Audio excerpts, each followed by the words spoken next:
तो Roman rings WWE के वो सुपरस्टार हैं जिन्हें एज अ बेबी फेस तो फैंस से ज़्यादा सपोर्ट नहीं मिला, लेकिन जब उनका हील टर्न हुआ तो उन्होंने पूरा गेम ही पलट के रख दिया। तो रोमन रिंग्स कैसे बने एक फुटबॉलर से एक डब्ल्यूई सुपरस्टार, और कैसे बने from the most hated hero to the most loved villain, आज इस वीडियो में हम रोमन रिंग्स की पूरी हिस्ट्री की बात करेंगे। तो ज़्यादा टाइम वेस्ट ना करते हुए शुरू करते हैं आज की इस वीडियो को। Hello wrestling fans, welcome back to my channel.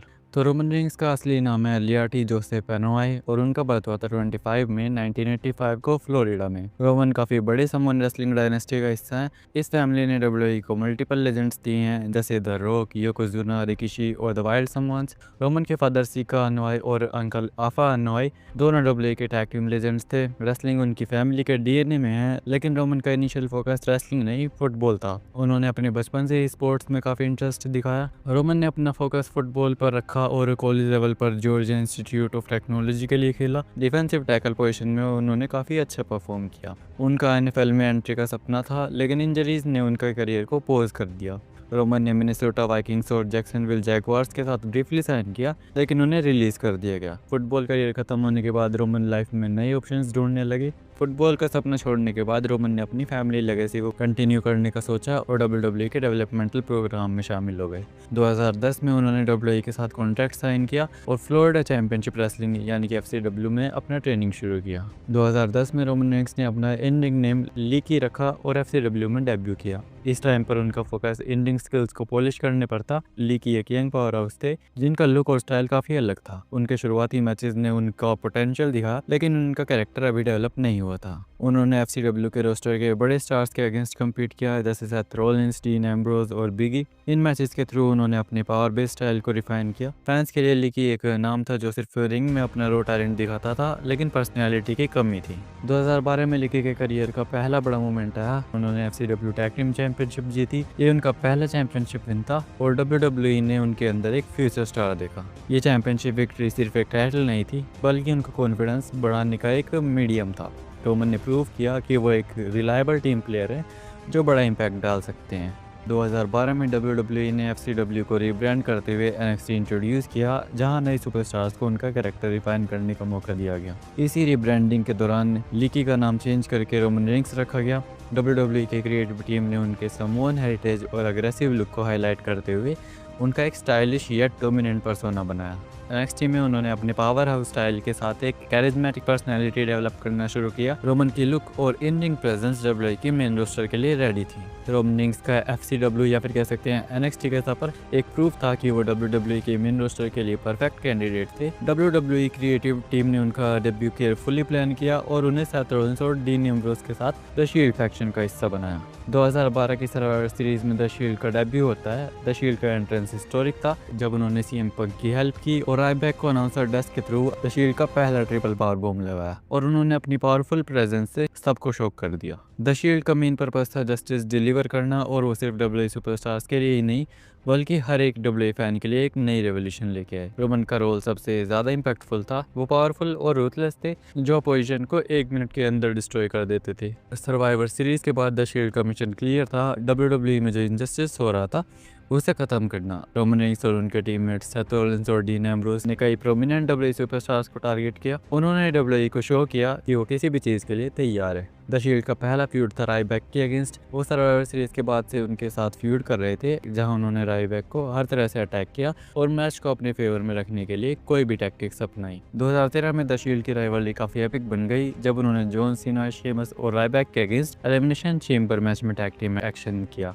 The shield को अपनी डोमिनेंस सबको दिखानी थी और वो सक्सेसफुली अपनी आइडेंटिटी एस्टेब्लिश करते गए। 2013 की शुरुआत में रोमन रिंग्स और सेथ रॉलिंस को डब्ल्यूई टैग टीम चैंपियनशिप जीतने का मौका मिला। उन्होंने टीम हेल नो यानी कि डैनियल ब्रायन और केन को हराकर डब्ल्यूडब्ल्यूई टैग टीम चैंपियनशिप को अपने नाम किया। ये उनकी पहली चैंपियनशिप थी और उन्होंने अपने टैग टीम स्किल्स को दिखाया। रोमन का पावर हाउस स्टाइल और साथ की एजिलिटी ने उन्हें एक स्ट्रॉन्ग टैग टीम बना दिया। 2013 में द शील्ड की एक और मोन्यूमेंटल राइवलरी शुरू होती है, जब उनका फेस ऑफ हो रहा था द वाइट फैमिली के अगेंस्ट। ब्रे वाइट और उनकी फैमिली ने द शील्ड को चैलेंज दिया और ये राइवलरी डब्ल्यूई हिस्ट्री का एक आइकॉनिक चैप्टर बन गई। 2013 में द शील्ड की फ्यूड द अथॉरिटी के साथ भी शुरू होती है, जिसमें ट्रिपल एच, स्टेफनी मैकमैन और रैंडी ऑर्टन जैसे डब्ल्यूई के टॉप स्टार्स शामिल थे। ये फ्यूड द शील्ड के डोमिनेंस को एक नए लेवल पर लेके आती है। रोमन रेंस और उनके पार्टनर्स ने कई टाइम्स द अथॉरिटी के अगेंस्ट कई मैचेस जीते और इस स्टोरी आर्क में उनका रोल काफी सिग्निफिकेंट था। रोमन का राइजिंग मोमेंटम और उनकी पॉपुलैरिटी डब्ल्यूई के टॉप लेवल तक पहुंचने में मददगार साबित हुई। द अथॉरिटी के अगेंस्ट उनकी बैटल्स ने रोमन के करियर को एक मेजर पुश दिया। 2014 का ईयर रोमन रेंस के लिए काफी पाइवोटल था जब उन्होंने अपनी इंडिविजुअल आइडेंटिटी को पूरी तरह से एस्टेब्लिश करना शुरू किया। द शील्ड के ब्रेकअप के बाद उन्होंने अपने करियर को नए लेवल पर ले जाने का इरादा किया।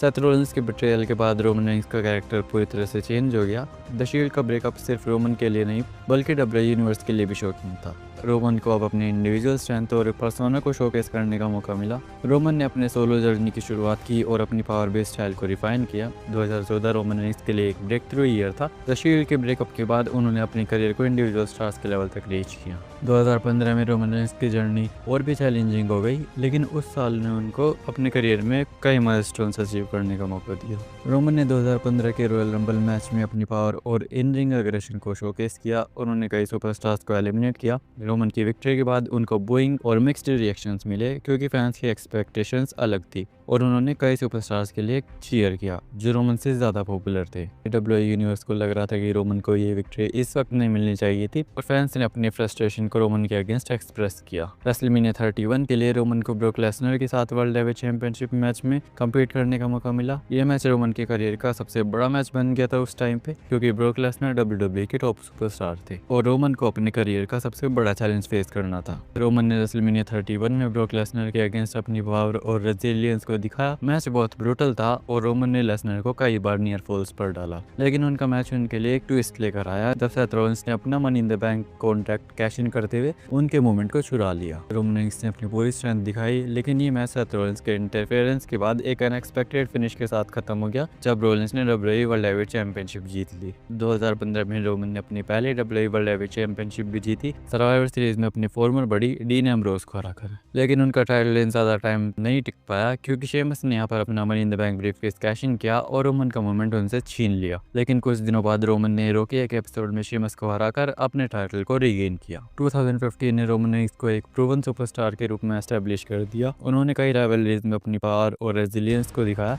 और डब्ल्यूडब्ल्यूई वर्ल्ड हेवीवेट चैंपियनशिप जीतकर अपने क्रिटिक्स को जवाब दिया। ये साल उनके लिए एक माइलस्टोन था और उन्होंने अपने करियर को नए हाइट्स पर ले जाने के लिए फाउंडेशन रखा। 2016 रोमन रेंस के करियर का एक और मेजर ईयर था जहां उन्होंने अपनी पोजीशन डब्ल्यूई के टॉप सुपरस्टार के रूप में और ज़्यादा सॉलिडिफाई की। चैंपियनशिप विक्ट्रीज, इंटेंस राइवलरीज और आइकॉनिक मोमेंट्स ने 2016 को रोमन के लिए एक डिफाइनिंग ईयर बनाया। 2016 की शुरुआत रोमन रेंस के WE world heavyweight championship run के साथ हुई। इस बार उन्होंने अपने टाइटल को रॉयल रंबल मैच में डिफेंड किया जो एक अनएक्सपेक्टेड स्टिपुलेशन थी। रोमन को रॉयल रंबल में एंट्री स्पोर्ट नंबर 1 था और उनको पूरे 29 सुपरस्टार्स के अगेंस्ट अपने टाइटल को डिफेंड करना था। मैच के दौरान रोमन ने अपने एंड्योरेंस और फाइटिंग स्पिरिट को दिखाया, लेकिन ट्रिपल एच के सरप्राइज एंट्री के बाद रोमन अपना टाइटल रिटेन नहीं कर पाए। ये लॉस रोमन के लिए एक सेटबैक था, लेकिन उन्होंने अपनी जर्नी को आगे बढ़ाया और रेसलमेनिया के लिए अपने आप को प्रिपेयर किया। रेसलमेनिया 32 के मेन इवेंट में रोमन रेंस ने ट्रिपल एच के अगेंस्ट एक हार्ड फोर्ट मैच लड़ा। ट्रिपल एच ने अपनी एक्सपीरियंस और द अथॉरिटी के सपोर्ट का फायदा उठाया, लेकिन रोमन ने अपनी ब्रूट स्ट्रेंथ और डिटर्मिनेशन के साथ उनको ओवर पावर किया। रोमन रेंस ने रेसलमेनिया 32 में ट्रिपल एच को हराकर अपने करियर की तीसरी डब्ल्यूई वर्ल्ड हेवीवेट चैंपियनशिप जीती। ये मोमेंट रोमन के लिए एक मेजर माइलस्टोन था जहां उन्होंने अपने क्रिटिक्स को जवाब दिया और अपने आप को डब्ल्यूई का टॉप सुपरस्टार प्रूव किया। रेसलमेनिया 32 के बाद उनकी next major feud AJ Styles के अगेंस्ट थी। एज स्टाइल्स जो डब्ल्यूई के नए साइनी थे, उन्होंने रोमन रेंस के against WWE world heavyweight championship के लिए चैलेंज किया। पेबैक और एक्सट्रीम रूल्स के मैचेस में रोमन और एजे ने एक क्लासिक राइवलरी दिखाई। रोमन ने अपनी पावर और एजे ने अपनी एजिलिटी का यूज किया, लेकिन दोनों मैचेस में रोमन विक्टोरियस रहे और अपने टाइटल को सक्सेसफुली डिफेंड किया। इसके बाद मनी इन द बैंक में रोमन ने अपनी चैंपियनशिप को डिफेंड किया अपने पुराने राइवल सेथ रॉलिंस के अगेंस्ट, जहां सेथ ने रोमन को हरा दिया और चैंपियनशिप को जीत लिया। लेकिन यहाँ पर डीन एम्ब्रोस ने अपना money in the bank briefcase cash in किया जो उन्होंने कुछ घंटों पहले ही जीता था और ये एक हिस्टोरिकल इवेंट बना क्योंकि सेम नाइट पर द शील्ड के तीनों ही मेंबर्स के पास डब्ल्यूई वर्ल्ड हेवीवेट चैंपियनशिप थी। 2016 का एक और मेजर मोमेंट था बैटल ग्राउंड पेपर व्यू, जहाँ पहली बार द शील्ड के तीनों members Roman Reigns, Seth Rollins और डीन एम्ब्रोस एक ट्रिपल थ्रेट मैच में डब्ल्यूई वर्ल्ड हेवीवेट चैंपियनशिप के लिए कम्पीट करते नजर आए। ये मैच डब्ल्यूई यूनिवर्स के लिए काफ़ी स्पेशल था।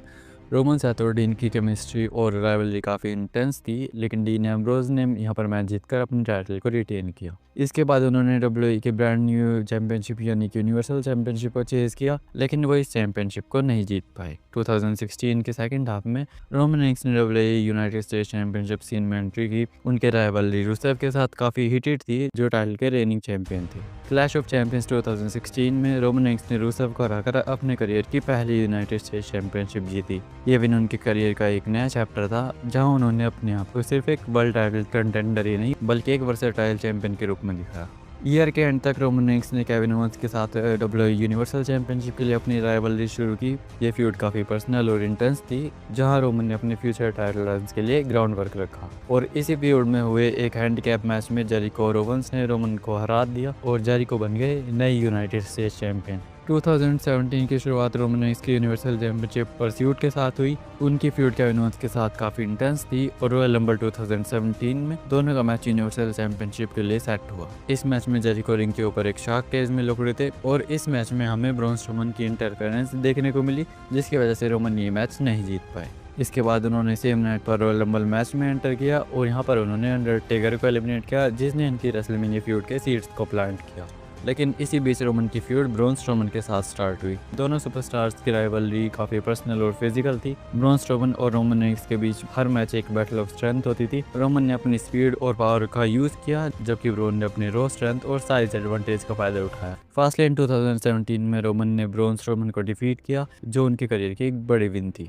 रेसलमेनिया 33 का मेन इवेंट रोमन रेंस के करियर का सबसे आइकॉनिक मैच था। उन्होंने WWE लेजेंड दी अंडरटेकर के अगेंस्ट एक नो होल्ड्स बार्ड मैच में कम्पीट किया। ये मैच वैसे तो रोमन की करियर का डिफाइनिंग मोमेंट बन गया, लेकिन फैंस को ये मैच ज़्यादा पसंद नहीं आया और रोमन की विक्ट्री काफ़ी कंट्रोवर्शियल बन गई, क्योंकि उन्होंने एक WWE लेजेंड के करियर को पोटेंशियली ख़त्म कर दिया था। क्योंकि इस मैच के बाद अंडरटेकर अपनी हैट और अपनी कोट को रिंग में ही छोड़कर चले गए थे, जिससे कि फैंस को लगा था कि रोमन ने अंडरटेकर को रिटायर कर दिया है, जिसके बाद रोमन को फैंस का बहुत ज़्यादा बैकलैश मिला। इसके बाद उनकी फ्यूड स्ट्रोमन के साथ कंटिन्यू हुई। पेबैक में भी हमें इनका मैच देखने को मिला और इसके बाद ग्रेट बॉल्स ऑफ फायर 2017 में रोमन रेंस और ब्रॉन स्ट्रोमन के बीच एक ब्रूटल एम्बुलेंस मैच हुआ। इस मैच में दोनों सुपरस्टार्स ने अपने एक्सट्रीम फिजिकलिटी और एग्रेशन को दिखाया। ब्रॉन स्ट्रोमन ने मैच जीत लिया, लेकिन रोमन ने मैच के बाद अपनी फ्रस्ट्रेशन दिखाते हुए ब्रॉन पर एक ब्रूटल अटैक किया। ये राइवलरी 2017 के सबसे फिजिकल फ्यूड्स में से एक थी। समर स्लैम 2017 रोमन के लिए एक और बड़ा मोमेंट था। यूनिवर्सल चैंपियनशिप के लिए एक फेटल 4-वे मैच सेट किया गया,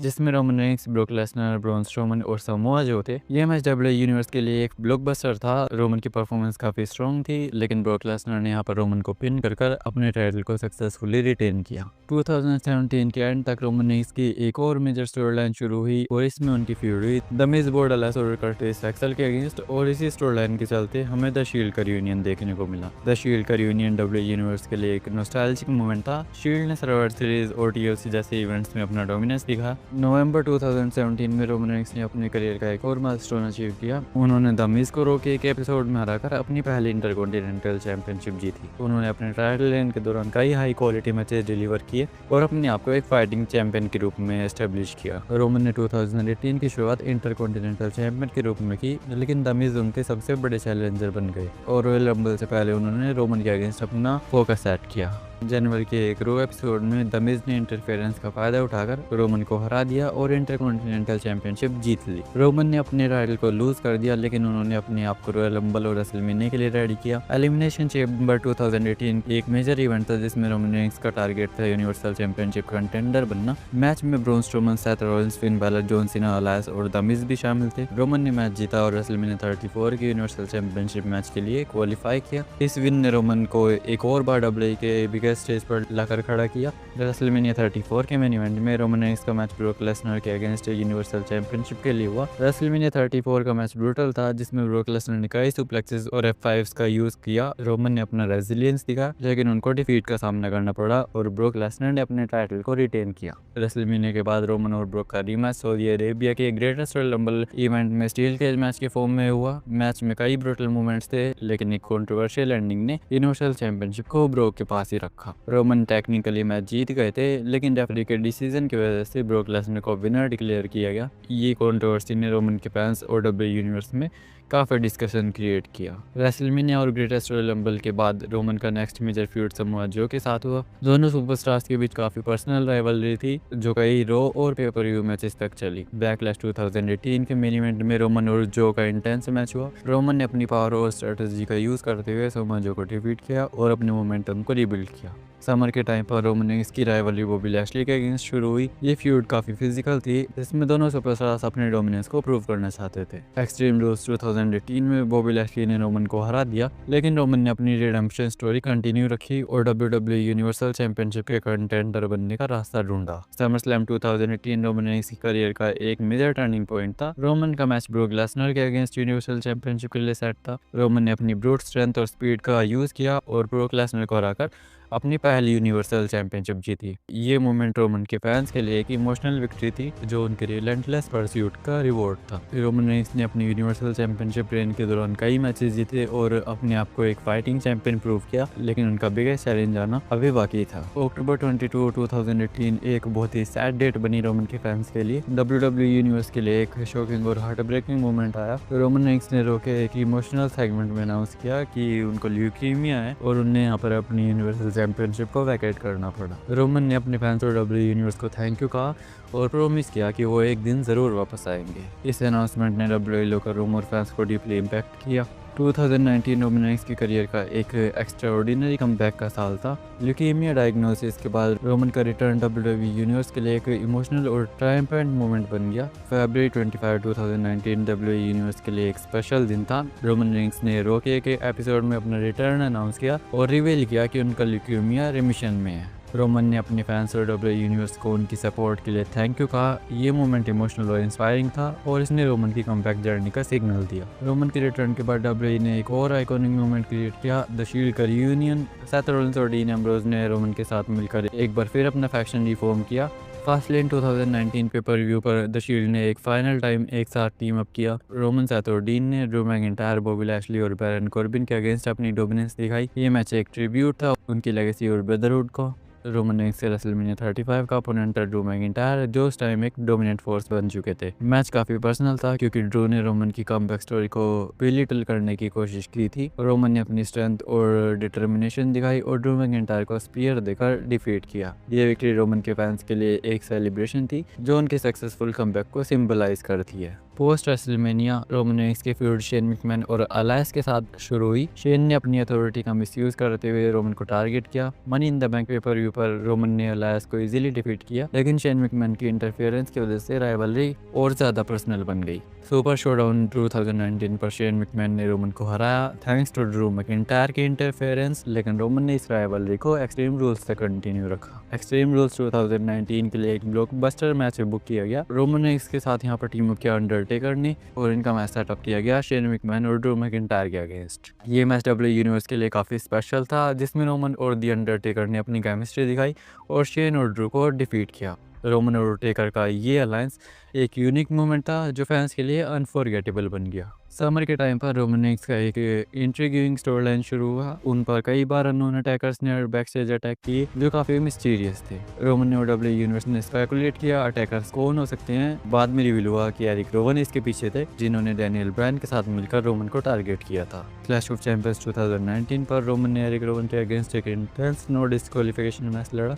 रोवन ने ल्यूक हार्पर की मदद से रोमन को हरा दिया, लेकिन रोमन ने इस राइवलरी को कंटिन्यू रखा। हेल इन अ सेल 2019 पर रोमन ने डैनियल ब्रायन के साथ मिलकर एरिक रोवन और ल्यूक हार्पर के अगेंस्ट टैग टीम मैच लड़ा। ये मैच काफी फिजिकल था, लेकिन रोमन और ब्रायन ने टीम वर्क दिखाते हुए जीत हासिल की। नवंबर 2019 में रोमन रेंस को टीम स्मैकडाउन का कैप्टन बनाया गया। सर्वाइवर सीरीज के एक ट्रेडिशनल एलिमिनेशन मैच के लिए रोमन का लीडरशिप रोल उनके कैरेक्टर का एक नया डायमेंशन दिखाता है। उन्होंने टीम स्मैकडाउन को विक्ट्री दिलाई और अपने डोमिनेंस को प्रूव किया। 2019 के एंड तक रोमन की फ्यूड किंग कॉर्बिन के साथ शुरू हुई। कॉर्बिन ने रोमन की लीडरशिप और कैरेक्टर को चैलेंज किया, जो उनके बीच इंटेंस मैचेस का रीजन बना। TLC 2019 पर रोमन रेंस और किंग कॉर्बिन का टेबल्स, लैडर्स और चेयर्स मैच हुआ, जिसमें रोमन ने जीत हासिल की। उनकी राइवलरी 2020 तक कंटिन्यू रही, लेकिन रोमन की परफॉर्मेंस उनके स्टार पावर को और ज़्यादा हाईलाइट करती रही। 2020 की शुरुआत रोमन रेंस के किंग कॉर्बिन के साथ ऑनगोइंग फ्यूड के साथ हुई। कॉर्बिन ने अपने हेंचमैन डॉल्फ जिगलर और रॉबर्ट रोड के साथ मिलकर रोमन को रिपीटेडली टारगेट किया। रॉयल रंबल 2020 पर रोमन ने एक brutal post count anywhere match में किंग कॉर्बिन को डिफीट किया। मैच बैकस्टेज से लेकर क्राउड एरिया तक गया और रोमन के स्पीयर ने उनको विक्ट्री दिलाई। सुपर शोडाउन में रोमन रेंस ने किंग कॉर्बिन के अगेंस्ट स्टील केज मैच में कम्पीट किया। मैच काफी फिजिकल था, लेकिन रोमन की रेजिलियंस उनको विन दिलाने में सक्सेसफुल रही। इस मैच के बाद रोमन और कॉर्बिन की फ्यूड ऑफिशियली एंड हो गई और रोमन अपने अगले चैलेंजर्स पर फोकस करने लगे। रेसलमेनिया 36 का बिल्डअप रोमन की यूनिवर्सल चैंपियनशिप परस्यूट के साथ हुआ। उन्होंने गोल्डबर्ग के अगेंस्ट टाइटल मैच के लिए चैलेंज किया, जो एक ड्रीम मैच बनने वाला था। रोमन और गोल्डबर्ग के बीच मैच का हाइप काफी हाई था, लेकिन कोविड-19 पैंडेमिक की वजह से रेसलमेनिया को एक डिफरेंट फॉर्मेट में होस्ट किया गया। रोमन रेंस ने अपनी हेल्थ और फैमिली कंसर्न्स की वजह से रेसलमेनिया 36 से विड्रॉ कर लिया। गोल्डबर्ग के अगेंस्ट मैच के प्लान था, लेकिन रोमन के एब्सेंस की वजह से ब्रॉन स्ट्रोमन को उनका रिप्लेसमेंट बनाया गया। ये डिसीजन रोमन के लिए पर्सनली इंपॉर्टेंट था और उन्होंने अपनी फैमिली की सेफ्टी को प्रायोरिटी दी। समर स्लैम 2020 पर रोमन रेंस ने एक शॉकिंग रिटर्न किया। द फिंड ने ब्रॉन स्ट्रोमन को यूनिवर्सल चैंपियनशिप मैच में हराया, लेकिन रोमन ने दोनों सुपरस्टार्स पर ब्रूटल अटैक किया। रोमन का नया एटीट्यूड और अग्रेशन उनकी कैरेक्टर ट्रांसफॉर्मेशन का सिग्नल था। WWE यूनिवर्स ने द बिग डॉग के एक नए रूप को देखा। समर स्लैम के बाद रोमन रेंस ने पॉल हेमन के साथ अलायंस अनाउंस किया। ये मूवमेंट WWE यूनिवर्स के लिए काफी शॉकिंग था, क्योंकि पॉल हेमन ट्रेडिशनली रोमन के राइवल्स के साथ अलाइंड होते थे। रोमन का नया पर्सोना द ट्राइबल चीफ के रूप में एस्टेब्लिश होने लगा। उनका फोकस डोमिनेंस और पावर पर था, जो उनकी यूनिवर्सल चैंपियनशिप परस्यूट का मेजर पार्ट बन गया। पेबैक 2020 पर रोमन रेंस का triple threat match Braun Strowman और द फिंड के अगेंस्ट यूनिवर्सल चैंपियनशिप के लिए बुक किया गया। रोमन मैच के दौरान लेट एंटर हुए और अपना कॉन्ट्रैक्ट साइन किया, जो उनकी अपॉर्चुनिस्टिक स्ट्रेटेजी को दिखाता है। उन्होंने ब्रॉन स्ट्रोमन को यहाँ पर पिन करके वो चैंपियनशिप जीती जो उन्होंने कभी हारी ही नहीं थी। रोमन रेंस की सबसे मेमोरेबल स्टोरी लाइन्स में से एक उनकी जे ऊसो के साथ राइवलरी थी। क्लैश ऑफ चैंपियंस 2020 पर रोमन और जे का यूनिवर्सल चैंपियनशिप मैच हुआ, जो फैमिली डायनेमिक्स और बिट्रेयल पर बेस्ड था। इस मैच में रोमन ने जे ऊसो को हरा दिया और अपनी यूनिवर्सल चैंपियनशिप को सक्सेसफुली रिटेन किया, लेकिन ये राइवलरी कंटिन्यू हुई और इन दोनों के बीच में हमें हेल इन अ सेल पर एक आई क्विट मैच देखने को मिला, जिस मैच में हमें जिमी ऊसो भी देखने को मिले। और वैसे तो जे ऊसो इस मैच में आई क्विट बिल्कुल भी नहीं बोलने वाले थे, लेकिन क्योंकि जिमी ऊसो वहाँ पर आ गए और रोमन ने वहाँ पर माइंड गेम्स खेले, जिसकी वजह से जे ऊसो ने वहाँ पर आई क्विट बोल दिया और रोमन रेंस ने यहाँ भी अपनी यूनिवर्सल चैंपियनशिप को सक्सेसफुली रिटेन किया। और इस मैच के बाद रोमन रेंस के फादर सीका अनुयायी और अंकल आफा अनुयायी भी वहाँ पर आए थे और उन दोनों ने रोमन रेंस को उलाफाला दिया और अपनी फैमिली का ट्राइबल चीफ बना दिया। और इसके बाद जे ऊसो भी रोमन रेंस के साथ ही अलाइन हो गए। सर्वाइवर सीरीज 2020 के मेन इवेंट में रोमन रेंस का match WWE champion Drew McIntyre के अगेंस्ट हुआ। मैच एक बैटल ऑफ डोमिनेंस था, जो कई ट्विस्ट्स और टर्न्स से भरा हुआ था। रोमन ने जे ऊसो की इंटरफेरेंस और अपनी स्ट्रेटजी का यूज करके ड्रू को हरा दिया। ये मैच उनका ट्राइबल चीफ पर्सोना को और ज़्यादा एस्टेब्लिश करता है। रोमन रेंस के साल का फाइनल फ्यूड केविन ओवेंस के अगेंस्ट हुआ। TLC 2020 पर उन्होंने ओवेंस के अगेंस्ट यूनिवर्सल चैंपियनशिप डिफेंड की। रोमन ने अपनी रूथलेस साइड को दिखाते हुए केविन ओवेंस को डिफीट किया। मैच के दौरान रोमन की हील पर्सोना और उनकी डोमिनेंस को और ज़्यादा हाईलाइट किया गया। 2020 रोमन रेंस के करियर का मोस्ट ट्रांसफॉर्मेटिव साल था। उनका रिटर्न, पॉल हेमन के साथ अलायंस और उनका ट्राइबल चीफ पर्सोना WWE की हिस्ट्री में एक आइकॉनिक एरा का बिगिनिंग था। रोमन की स्टोरी टेलिंग और परफॉर्मेंसेस ने उन्हें WWE के मोस्ट कंपेलिंग सुपरस्टार बना दिया। इस साल उन्होंने अपनी लेगेसी को सॉलिडिफाई किया और WWE के टॉप स्टार के रूप में अपने पोजीशन को सिक्योर किया। रोमन रेंस और केविन ओवेंस की राइवलरी 2021 के शुरुआत में भी जारी रही। रॉयल रंबल में उनका last man standing match universal championship के लिए बुक किया गया। मैच काफी ब्रूटल और ड्रामेटिक था और इस मैच में हमें एक कंट्रोवर्शियल मोमेंट भी देखने को मिला था, जब रोमन रेंस से हैंडकफ थे और रेफरी ने बीच में काउंट करना बंद कर दिया था। लेकिन जो भी हो, इन दी एंड रोमन रेंस ने इस मैच में अपनी यूनिवर्सल चैंपियनशिप को सक्सेसफुली रिटेन किया था। इसके बाद उनकी फ्यूड स्टार्ट हुई डेनियल ब्रायन के साथ। एलिमिनेशन चेंबर में डेनियल ब्रायन ने एलिमिनेशन चेंबर मैच को जीता और रोमन रेंस ने उन्हें इंस्टेंटली वहाँ पर चैलेंज कर दिया। और क्योंकि डेनियल ब्रायन पहले ही एग्जॉस्टेड थे एलिमिनेशन चेंबर मैच के बाद, तो रोमन ने वहाँ पर भी अपनी यूनिवर्सल चैंपियनशिप को सक्सेसफुली रिटेन किया। फास्ट लेन पर डेनियल ब्रायन और रोमन रेंस का एक और हाई स्टेक्स मैच हुआ। मैच के दौरान एज, जो स्पेशल एनफोर्सर थे इस मैच के, उन्होंने इंटरफेरेंस की, जिससे मैच काफ़ी कियोटिक हो गया। रोमन ने दोबारा ब्रायन को हराकर अपना डोमिनेंस प्रूव किया, लेकिन उनकी राइवलरी रेसलमेनिया 37 तक कंटिन्यू रही। रेसलमेनिया 37 का मेन इवेंट एक ट्रिपल थ्रेट मैच बना, Roman Reigns versus Edge versus Daniel Bryan के बीच में। रोमन ने अपना डोमिनेंस दिखाते हुए एज और ब्रायन दोनों को एक साथ पिन किया, जो एक आइकॉनिक मोमेंट बन गया। उनकी विक्ट्री उनकी रेन की लेजिटिमेसी और ट्राइबल चीफ पर्सोना को और ज़्यादा स्ट्रॉन्ग बनाता है। रेसलमेनिया के बाद रोमन रेंस ने सिजारो के अगेंस्ट फ्यूड शुरू की। सिजारो, जो अपने टेक्निकल रेसलिंग स्किल्स के लिए काफ़ी फेमस हैं, रोमन के लिए एक चैलेंजिंग अपोनेंट थे। रेसलमेनिया बैकलैश पर रोमन ने सिजारो को एक इंटेंस मैच में हरा दिया। मैच ने सिजारो के स्किल्स और रोमन के डोमिनेंस दोनों को हाईलाइट किया। इसके बाद जून में रोमन रेंस की फ्यूड रे मिस्टीरियो के अगेंस्ट स्टार्ट हुई। मिस्टीरियो ने अपने सन डोमिनिक पर रोमन के अटैक्स का बदला लेने के लिए चैलेंज किया। स्मैकडाउन के एक स्पेशल एपिसोड पर रोमन और रे का हेल इन अ सेल मैच हुआ। रोमन ने रे को डिसाइसिवली हरा दिया, अपने ट्राइबल चीफ पर्सोना को और ज़्यादा स्ट्रॉन्ग बनाते हुए। मनी इन द बैंक में रोमन रेंस ने एज के अगेंस्ट यूनिवर्सल चैंपियनशिप डिफेंड की। मैच ड्रामेटिक और इंटेंस था, लेकिन रोमन ने यहाँ पर भी एज को हरा दिया और अपनी चैंपियनशिप को सक्सेसफुली रिटेन किया। लेकिन मनी इन द बैंक के एंड में हमें एक सरप्राइज भी देखने को मिलता है, क्योंकि यहाँ पर हमें रिटर्न देखने को मिला जॉन सीना का। सीना ने रोमन को समर स्लैम के लिए चैलेंज किया, जो एक ब्लॉकबस्टर मैच बन गया। इसके बाद रोमन और सीना की दूसरी फ्यूड स्टार्ट हुई, और इनकी जो पहले फ्यूड हुई थी उसमें सीना ने अपने प्रोमो से रोमन को बिल्कुल डिस्ट्रॉय किया था। लेकिन इस बार रोमन रेंस को वो हल्के में नहीं ले सकते थे, क्योंकि रोमन रेंस ने अपने कैरेक्टर को बहुत ज़्यादा डेवलप किया था और रोमन ने पिछली बार का सारा बदला यहाँ पर लिया अपने प्रोमो से। इसके बाद हमें समर स्लैम में इनका मैच देखने को मिला। मैच काफ़ी एनर्जेटिक और ड्रामेटिक था और रोमन ने सीना को स्पीयर देकर हरा दिया। मैच के बाद ब्रोक लेसनर का शॉकिंग रिटर्न हुआ, जो रोमन के अगले चैलेंजर बन गए। लेकिन इसी बीच रोमन रेंस को फिन बैलर ने भी चैलेंज किया, और एक्सट्रीम रूल्स में हमें Roman Reigns versus demon Finn Balor का एक मैच देखने को मिला। मैच की एंडिंग काफ़ी कंट्रोवर्शियल थी, क्योंकि फिन बैलर जब प्रॉपर अपना कोडी ग्रास फिनिशर लगाने के लिए जाते हैं तो रोप्स वहाँ पर टूट जाती है, और इसके बाद रोमन रेंस ने फिन बैलर को वहाँ पर हरा दिया। इसके बाद उनकी फ्यूड ब्रोक लेसनर के साथ कंटिन्यू होती है। क्राउन जूल पर उनका एक intense universal championship match book किया गया, और रोमन ने यहाँ पर ब्रोक लेसनर को हरा दिया। इसके बाद सर्वाइवर सीरीज में हमें रोमन रेंस वर्सेस बिगी का मैच देखने को मिलता है। ये भी एक काफ़ी अच्छा मैच था, लेकिन बिगी भी रोमन रेंस के सामने नहीं टिक पाए, और रोमन रेंस ने उन्हें भी यहाँ पर हरा दिया। इसके बाद रोमन और ब्रोक लेसनर की फ्यूड कंटिन्यू होती है, और डे 1 के लिए इनका यूनिवर्सल चैंपियनशिप के लिए मैच अनाउंस किया जाता है। लेकिन ये मैच कभी हो ही नहीं पाया, क्योंकि रोमन रेंस को उस टाइम पे कोविड हो गया था, तो रोमन रेंस इस मैच में कम्पीट नहीं कर पाए। और उसी सेम नाइट पर जो WWE चैंपियनशिप के लिए मैच होने वाला था, एक फेटल 4-वे मैच, उसमें ब्रोक लेसनर को ऐड कर दिया गया, और सरप्राइजिंगली ब्रोक लेसनर ने उस मैच को जीत भी लिया, और वो बन गए नए WWE चैंपियन। इसके बाद जब रोमन रेंस वापस आए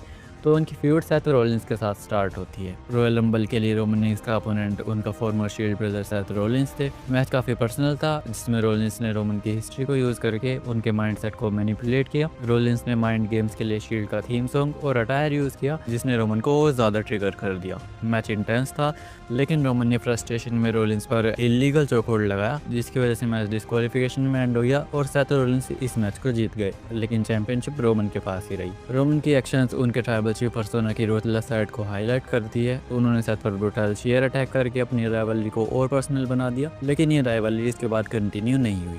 और उसी सेम नाइट पर ब्रोक लेसनर और बॉबी लैशली का भी WWE चैंपियनशिप के लिए मैच हुआ था, और रोमन रेंस ने वहां पर ब्रोक लेसनर को उस मैच को होस्ट किया, जिसके बाद ब्रोक लेसनर अपनी चैंपियनशिप हार गए। लेकिन सेम नाइट पर broke Lesnar royal rumble match में एंटर करते हैं, और उन्होंने वहां पर रॉयल रंबल मैच को जीता। और इसके बाद रोमन रेंस और ब्रोक लेसनर की फ्यूड फिर से कंटिन्यू होती है, लेकिन इसी बीच हमें गोल्डबर्ग का रिटर्न देखने को मिलता है, और वो रोमन रेंस को आकर यूनिवर्सल चैंपियनशिप के लिए चैलेंज करते हैं। इसके बाद हमें एलिमिनेशन चेंबर में इन दोनों का मैच देखने को मिलता है, जो कि पिछले 2 साल से पेंडिंग था। यहाँ पर भी हमें एक अच्छा मैच देखने को मिला, लेकिन गोल्डबर्ग भी रोमन रेंस के सामने बिल्कुल नहीं टिक पाए, और रोमन रेंस ने गोल्डबर्ग को भी हरा दिया। और इसी बीच ब्रोक लेसनर जो अपनी WWE चैंपियनशिप हारे थे, उन्होंने भी उस चैंपियनशिप को रीगेन किया। और रेसलमेनिया 38 के लिए Roman Reigns versus broke Lesnar का मैच बन गया एक विनर टेक्स ऑल मैच, जिसमें कि WWE यूनिवर्सल चैंपियनशिप और WWE चैंपियनशिप का यूनिफिकेशन हमें देखने को मिलने वाला था। रेसलमेनिया 38 का मेन इवेंट एक historic winner takes all match बना। इस मैच को the biggest WrestleMania match of all time कहकर प्रमोट किया गया। मैच हार्ड हिटिंग था, जिसमें रोमन ने ब्रोक को स्पीयर देकर पिन किया, और दोनों ही चैंपियनशिप्स को यहाँ पर यूनिफाई करके अनडिस्प्यूटेड WWE यूनिवर्सल चैंपियन बन गए।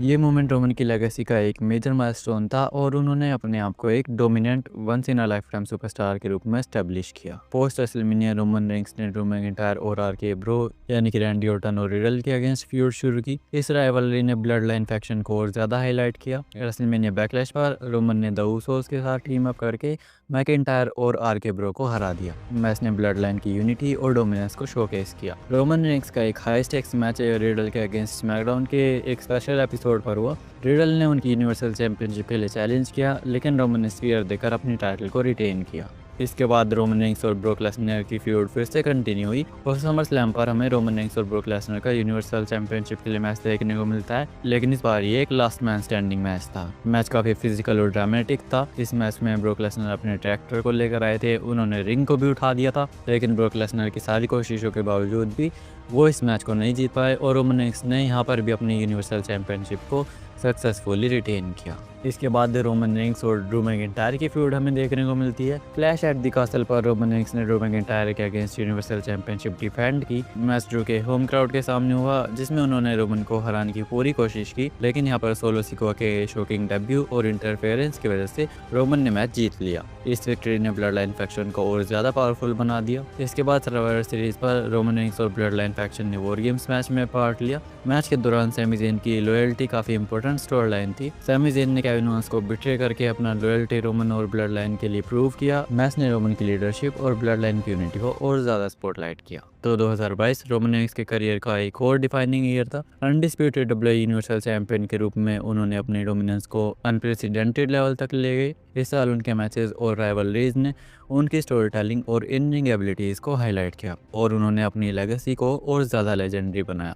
रोमन रेंस का ट्राइबल चीफ एरा डब्ल्यूडब्ल्यूई के हिस्ट्री का एक अनमैच्ड चैप्टर है, जिसमें उनका रेन और डोमिनेंस कभी भूला नहीं जाएगा। इसके बाद 2023 की शुरुआत रोमन रेंस की केविन ओवेंस के साथ राइवलरी फिर से स्टार्ट होती है। रॉयल रंबल 2023 का मेन इवेंट रोमन और ओवेंस के बीच यूनिवर्सल चैंपियनशिप मैच था। रोमन ने ओवेंस को एक इंटेंस मैच में हराया, लेकिन इस मैच में हमें शॉकिंग चीज भी देखने को मिलती है, क्योंकि यहाँ पर सैमी ज़ेन ने केविन ओवेंस पर अटैक करने की बजाय रोमन रेंस पर अटैक कर दिया और वो ब्लड लाइन से अलग हो गए। ये बिट्रेयल एक मेजर स्टोरी लाइन शिफ्ट था जो ब्लड लाइन की कोलैप्स की शुरुआत थी। एलिमिनेशन चेंबर पर रोमन रेंस और सैमी ज़ेन के बीच एक emotional universal championship match book किया गया। सैमी अपने होम टाउन मॉन्ट्रियल कनाडा के सामने रोमन को चैलेंज कर रहे थे। मैच काफी इमोशनल था और सैमी ने अपने होम टाउन क्राउड के सामने एक इनक्रेडिबल परफॉर्मेंस दी, लेकिन रोमन की टैक्टिक्स और ब्लड लाइन की इंटरफेरेंस की वजह से उन्होंने सैमी को हरा दिया। मैच के दौरान केविन ओवेंस ने सैमी का सपोर्ट किया, लेकिन ब्लड लाइन फैक्शन के अंदर टेंशन और ज्यादा बढ़ने लगी। इसके बाद रेसलमेनिया थी और कोडी रोड्स, जिन्होंने रॉयल रंबल को जीता था, उन्होंने रोमन रेंस को उनके अनडिस्प्यूटेड चैंपियनशिप के लिए चैलेंज किया।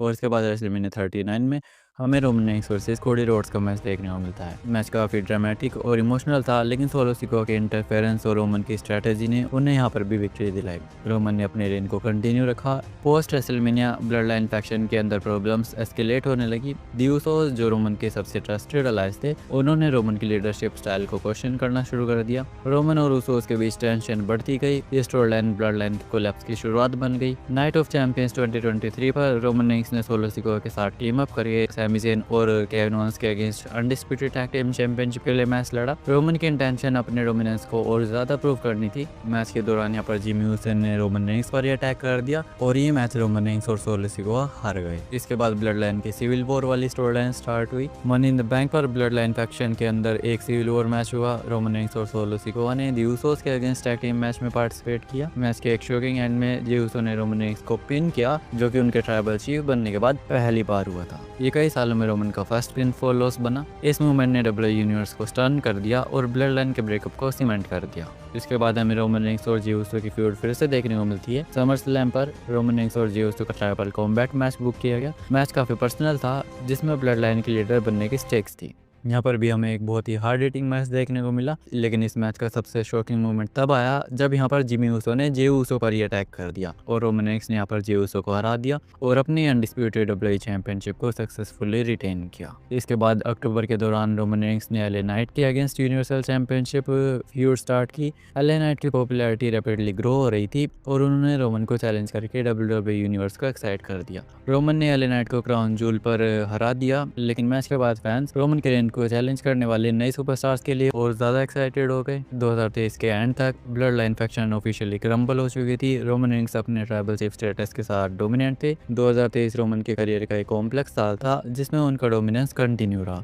उनका अनडिस्प्यूटेड चैंपियनशिप रेन हिस्टोरिक रहा और उनका ट्राइबल चीफ पर्सोना और ज़्यादा लेयर्ड बन गया। इसके बाद 2024 के स्टार्ट में हमें देखने को मिलता है जब रो का डे 1 वाला एपिसोड था, वहाँ पर हमें द रॉक का रिटर्न देखने को मिला और वहाँ पर उन्होंने अपने और रोमन रेंस के मैच के कुछ स्टेजेस दिए। इसके बाद रॉयल रंबल में रोमन रेंस ने अपनी यूनिवर्सल चैंपियनशिप को एक फेटल 4-वे मैच में डिफेंड किया, जहाँ पर उन्होंने अपनी चैंपियनशिप को डिफेंड किया एले नाइट, रैंडी ऑर्टन और एजे स्टाइल्स के अगेंस्ट। इस मैच में तीनों ही सुपरस्टार्स ने रोमन रेंस को टारगेट किया, लेकिन वो यहाँ पर भी रोमन को नहीं हरा पाए और रोमन रेंस ने यहाँ पर भी अपनी चैंपियनशिप को रिटेन किया। और उसी सेम नाइट पर कोडी रोड्स ने दूसरी बार लगातार रॉयल रंबल मैच को जीता और उन्होंने यहाँ पर रोमन रेंस की तरफ पॉइंट भी किया, जिसे देखकर लग रहा था कि इस बार फिर से इनका मैच देखने को मिलेगा। लेकिन चीज़ें बिल्कुल चेंज हो गई क्योंकि डब्ल्यूई रोमन रेंस और रॉक का मैच करना चाहती थी। उसके बाद स्मैकडाउन के एक एपिसोड में हमें देखने को मिलता है कि कोडी रोड्स कहते हैं कि मैं रोमन रेंस को चैलेंज तो करूंगा, लेकिन रेसलमेनिया नहीं, किसी और जगह पर। उसके बाद यहाँ पर रॉक आते हैं और सबको लगता है कि अब रोमन रेंस और रॉक का मैच होगा, लेकिन चीज़ें इतनी सिंपल नहीं थी क्योंकि फैंस ने यहाँ पर रॉक पर टर्न कर दिया और वो कोडी रोड्स को ही रोमन रेंस के अगेंस्ट कम्पीट करते हुए देखना चाहते थे। इसी बीच सेथ रॉलिंस को उनका अपोनेंट नहीं मिल रहा था और वो चाहते थे कि कोडी रोड्स उन्हें चैंपियनशिप के लिए चैलेंज करे। कई हफ्तों तक सेथ रॉलिंस ने कोडी रोड्स को कन्विंस करने की कोशिश की। इसके बाद हमें रेसलमेनिया का किक ऑफ शो देखने को मिलता है और वहाँ पर हमें पता चलने वाला था कि किसका मैच किससे होने वाला है। रोमन रेंस वहाँ पर आते हैं और वो कहते हैं कि मैं रॉक को चूज करता हूँ,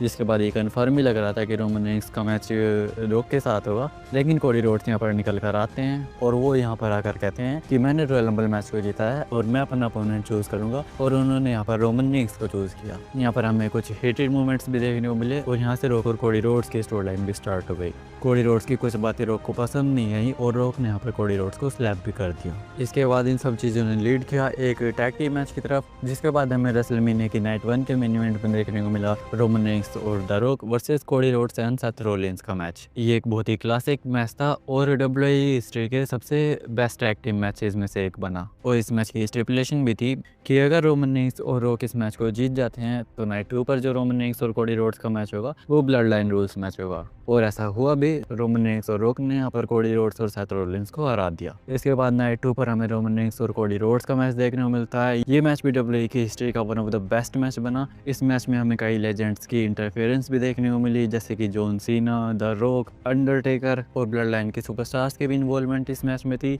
और मोमेंट्स वाइज ये मैच रेसलमेनिया 40 का बेस्ट मैच बन गया। लेकिन यहाँ पर हमें सबसे शॉकिंग चीज़ देखने को मिली क्योंकि कोडी रोड्स ने यहाँ पर रोमन रेंस को हरा दिया और ऑलमोस्ट 4 साल के बाद रोमन रेंस का टाइटल रेन यहाँ पर एंड हुआ, जो कि डब्ल्यूई में एक एरा का एंड था। इसके बाद ऑलमोस्ट 4 महीनों तक रोमन रेंस का कुछ अता पता नहीं था और सोलो सिकोआ ने स्मैकडाउन के एपिसोड में पहले तो जिमी यूसो पर अटैक कर दिया और उन्होंने यहाँ पर कहा कि लॉसेस के कॉन्सिक्वेंसेस होते हैं। इसके बाद उन्होंने अपनी अलग ही ब्लड लाइन बना ली, जिसमें हमें टामा टोंगा, टोंगा लोआ और जेकब फाटो का डेब्यू देखने को मिला और सोलो सिकोआ खुद को ट्राइबल चीफ क्लेम करने लगी। कई महीनों तक ये स्टोरी लाइन चलती रही। उसके बाद समर स्लैम में सोलो सिकोआ ने कोडी रोड्स को चैलेंज किया। यहाँ पर हमें इनका अनडिस्प्यूटेड चैंपियनशिप के लिए मैच देखने को मिलता है और मैच के बीच में यहाँ पर हमें रोमन रेंस का हिस्टोरिक रिटर्न देखने को मिलता है। रोमन रेंस ने यहाँ पर आकर सोलो सिकोआ को अटैक किया, जिसकी वजह से कोडी रोड्स ने सोलो सिकोआ को हरा दिया और अपनी चैंपियनशिप को सक्सेसफुली रिटेन किया। इसके बाद रोमन रेंस और न्यू ब्लड लाइन की स्टोरी स्टार्ट होती है। कई हफ्तों तक न्यू ब्लड लाइन ने रोमन रेंस को डिस्ट्रॉय किया, जिसके बाद रोमन रेंस को समझ आ गया था कि अगर उन्हें न्यू ब्लड लाइन से फाइट करना है तो उन्हें भी पार्टनर्स की जरूरत पड़ेगी। इसके बाद बैड ब्लड के लिए एक टैग टीम मैच ऑफिशियल होता है, जिसमें पहले तो रोमन रेंस बिल्कुल भी नहीं चाहते थे कि वो कोडी रोड्स के साथ टीम अप करे, लेकिन इन द एंड उन्होंने टीम अप किया और बैड ब्लड में हमें रोमन रेंस और कोडी रोड्स वर्सेस जेकब फाटो और सोलो सिकोआ का मैच देखने को मिलता है। मैच के बीच में हमें जिमी यूसो का भी रिटर्न देखने को मिला, जिन्होंने रोमन रेंस और कोडी रोड्स की इस मैच को जीतने में हेल्प की। उसके बाद रोमन रेंस के साथ जिमी यूसो तो आ गए थे, लेकिन फिर भी न्यू ब्लड लाइन के पास ज्यादा मेंबर्स थे। इसके बाद जिमी यूसो ने जे यूसो को कई हफ्तों तक कन्विंस करने की कोशिश की कि वो जी ब्लड लाइन को वापस से ज्वाइन करे, लेकिन जे यूसो इतनी आसानी से नहीं माने। बट कुछ हफ्तों बाद वो कन्विंस हो गए। उसके बाद क्राउन जूल में हमें एक 6 मैन टैग टीम मैच देखने को मिला। रोमन रेंस, जे उसो और जिमी उसो ने टीम अप किया द न्यू ब्लड लाइन के अगेंस्ट। इस मैच में भी न्यू ब्लड लाइन ने अपने हील टैक्टिक्स का यूज किया, लेकिन यहाँ पर हमें एक शॉकिंग चीज भी देखने को मिलती है। यहाँ पर सैमी ज़ेन आते हैं और वो अटैक तो सोलो सिकोआ पर करना चाह रहे थे, लेकिन उन्होंने गलती से रोमन रेंस पर यहाँ पर अटैक कर दिया। और रोमन रेंस को पहले से सैमी ज़ेन पसंद नहीं थे और उनकी इस हरकत की वजह से रोमन रेंस और ज़्यादा फ्रस्ट्रेटेड हो गए। उसके बाद नेक्स्ट राउंड में सैमी ज़ेन ने बताया कि मैं वहाँ पर रोमन के लिए नहीं आया था, मैं वहाँ पर जे के लिए आया था। इसके बाद हमें सर्वाइवर सीरीज का बिल्डअप देखने को मिलता है। जे उसो रोमन को कन्विंस करने की कोशिश करते हैं कि वो सैमी ज़ेन को वापस से ब्लड लाइन में आने दे, और जो भी क्राउन जूल में हुआ वो सैमी ने इंटेंशनली नहीं किया था, लेकिन रोमन ने इस चीज़ के लिए बिल्कुल भी नहीं माने। और इसके बाद हमें देखने को मिलता है कि न्यू ब्लड लाइन यहाँ पर ओजी ब्लड लाइन के मेंबर्स पर अटैक कर देती है, लेकिन सैमी ज़ेन ने यहाँ पर रोमन, जे और जिमी की हेल्प की और यहाँ पर हमें ओजी ब्लड लाइन के सारे मेंबर्स का रियूनियन देखने को मिलेगा। इसके बाद हमें पता चलता है कि सर्वाइवर सीरीज में एक 5-on-5 वॉर गेम्स मैच होगा, जिसके लिए दोनों ही टीमों को एक एक बंदा और चाहिए था। दोनों ही ब्लड लाइन से अपने मेंबर्स को ढूंढने में लग गई। सोलो सिकोआ को तो अपनी ब्लड लाइन के लिए कुछ टाइम बाद मेंबर मिल गया था ब्रोंसन रीड के रूप में, लेकिन ओजी ब्लड लाइन अपने मेंबर को ढूंढने में सफर कर रही थी। उन्होंने कई सुपरस्टार्स को अप्रोच करने की कोशिश की, जिसमें से मेन सुपरस्टार थे सेथ रॉलिंस, लेकिन जो भी हिस्ट्री सेथ रॉलिंस की रोमन रेंस और ब्लड लाइन के साथ रही है, उन्होंने इस चीज़ के लिए क्लियरली मना कर दिया। ब्लड लाइन एक और बार सेथ रॉलिंस को कन्विंस करने की कोशिश करती है, लेकिन यहाँ पर भी वो मना कर देते हैं। उसके बाद हमें पॉल हेमन का रिटर्न देखने को मिलता है एक स्मैकडाउन के एपिसोड में, और वो यहाँ पर अकेले नहीं आए थे, वो अपने साथ सीएम पंक को लेकर आए थे और सीएम पंक बने survivor series war games match के लिए ओजी ब्लड लाइन के 5th मेंबर। लेकिन इसी बीच हमें ये भी पता चला कि सीएम पंक इस चीज़ के लिए एग्री हुए और पॉल हेमन पर उनका एक फेवर ड्यू है। उसके बाद सर्वाइवर सीरीज में मैच होता है। ये काफ़ी ड्रामेटिक और हार्ड हिटिंग मैच था और फाइनली ओजी ब्लड लाइन ने यहाँ पर न्यू ब्लड लाइन को डिफीट किया और अपनी डोमिनेंस को फिर से प्रूव किया। इसके बाद स्मैकडाउन के एक एपिसोड में रोमन रेंस ने सोलो सिकोआ को चैलेंज किया अपने उला फाला को रीगेन करने के लिए, और इसके बाद इन दोनों का मैच ऑफिशियल हो गया रो नेटफ्लिक्स के डेब्यू के लिए।